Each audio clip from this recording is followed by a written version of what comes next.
ពីបងប្អូនតិជនទាំងអស់គ្នាឥឡូវនេះចង់បង្ហាញពីប្រភេទឡានរបស់ក្រុមប្រតិជនឡាន NX 200T ឆ្នាំ2016គាត់អញ្ជើញមកទទួលសេវាកម្មធ្វើការក្លុកលាងប្រអប់លេខមកស្អាត 100% តែម្ដងជាងបងប្អូនអាចស្ដាប់ពីសម្ដីប៉ັດរបស់តិជនបន្តិចដែលមូលហេតុគាត់ត្រូវចំណាយពេលជិះមកតាំងពីផ្លូវ60ម៉ែត្រមកដល់ទីតាំងខាងប្អូននេះសម្រាប់ឡានខ្ញុំរីកមិនមួយថាល្អបងសេវាកម្មបងប្រុសពីរនាក់ហ្នឹងអែហ្មងល្អគាត់ធ្វើដិតដល់គាត់ធ្វើច្បាស់លាស់គាត់ធ្វើមុតមាំគាត់មិនធ្វើប្លេមឡំគាត់ធ្វើឲ្យយើងទុកចិត្តហ្មងគាត់ធ្វើមួយច្បាស់លាស់អរគុណច្រើនអែមថ្ងៃអាទិត្យមើលទៅជំនាញអីចេះបងពីរនាក់នេះក៏ជំនាញគាត់ធ្វើការស្អាតហ្នឹងនិយាយមែនទេមិនស្អាតយ៉ាងខ្ញុំបានអីនិយាយទេគាត់ធ្វើគាត់ធ្វើការស្អាតល្អធ្វើការច្បាស់លាស់មួយតែច្បាស់លាស់ធ្វើឲ្យយើងទុកចិត្តហ្មងអត់ឲ្យថាពេលគាត់ទៅបាត់យើងបារម្ភភ្លេចប្រឡងនេះភ្លេចប្រឡងនោះភ្លេចចៅនោះភ្លេចបិទនេះភ្លេចបិទនោះ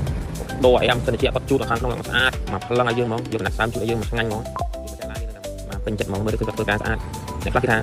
សង្ស័យមិនស្រួលទៅកាឡានអញ្ចឹងណាតែគាត់ថាខ្ញុំអារម្មណ៍ខ្ញុំជិលប្រម៉ូទជិលបរិយាយហើយចង់ទៅណាទៅសំខាន់ខ្ញុំខ្លួនឯងខ្ញុំទទួលយកបានខ្ញុំទទួលយកបានតែក្នុងបរិយាយមិនគេមើលដែរគេមកសួរនាំច្រើនគេថាកាឡានថៃព្រោះយើងអត់ដែរជីនោះដល់ពេលចេញមកក្រៅផ្ទះម្ដងដូចបាត់មុខបាត់ជើងអញ្ចឹងគេសួរគ្នាហ្នឹងគេដូរគេថាជួយមានដូរគេដល់ផ្ទះដល់ទៀតណាហើយមានពូមានមុខនោះក៏សុំលេខទូរស័ព្ទទៅទៅថាមួយយ៉ាងនេះថាគាត់ជិលដូរនៅក្រៅដែរណាដូរនៅបានស្រួលអញ្ចឹង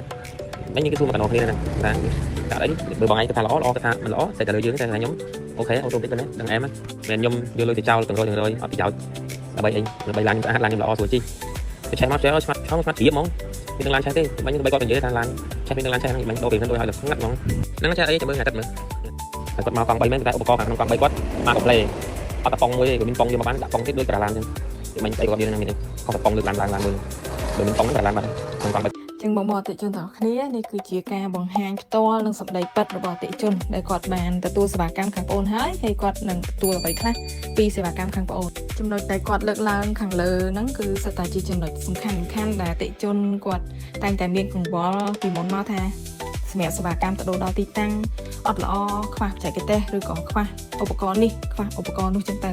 តែចំណុចដែលបងប្រុសគាត់លើកឡើងគឺមានទាំងអស់ហើយអ្វីដែលគាត់ទទួលបានគឺដូចជាអ្វីដែលខាងប្អូនបានផ្ដល់ទៅឲ្យគាត់អញ្ចឹងដែរទាំងជាក់ស្ដែងនៅពេលដែលខាងប្អូនធ្វើការក្លុកលាងហើយធ្វើការដោះសម្អាតបាតផ្ទះមើលឃើញថាមានកាកសំណល់ច្រើនក៏ដូចជាប្រេងប្រអប់លេខមានសភាពខ្មៅខ្លាំងហើយសម្រាប់សម្រងប្រអប់លេខក៏មានកាកសំណល់ទុំជាប់នៅក្នុងនឹងច្រើនដែរចឹងឥឡូវនេះក៏ធ្វើការផ្លាស់ប្ដូរតម្រងប្រអប់លេខឲ្យគាត់រួចរាល់សម្អាតបាតផ្ទះរួចរាល់ក៏យើងធ្វើការបញ្ចូលប្រេងប្រអប់លេខថ្មីចូលទៅវិញឲ្យគ្រប់ចំនួនតាមស្តង់ដារបច្ចេកទេសហើយមើលសភាពអ្វីដែលយើងបានក្លុកចុងក្រោយគឺមានសភាពពណ៌ក្រហមដូចប្រេងប្រអប់លេខថ្មីនៅក្នុងឡានគាត់ទាំងអស់អញ្ចឹងឥឡូវនេះយើងធ្វើការផ្លាស់ប្ដូររួចរាល់ហើយបានស្អាត 100% ជូនទៅដល់អតិថិជនហើយអរគុណច្រើនសម្រាប់បងដែលតែងតែគាំទ្រសេវាកម្មខាងប្អូនសម្រាប់បងដែលអត់មានពេលវេលាគ្រប់គ្រាន់បងអាចទំនាក់ទំនងមកខាងប្អូនបាន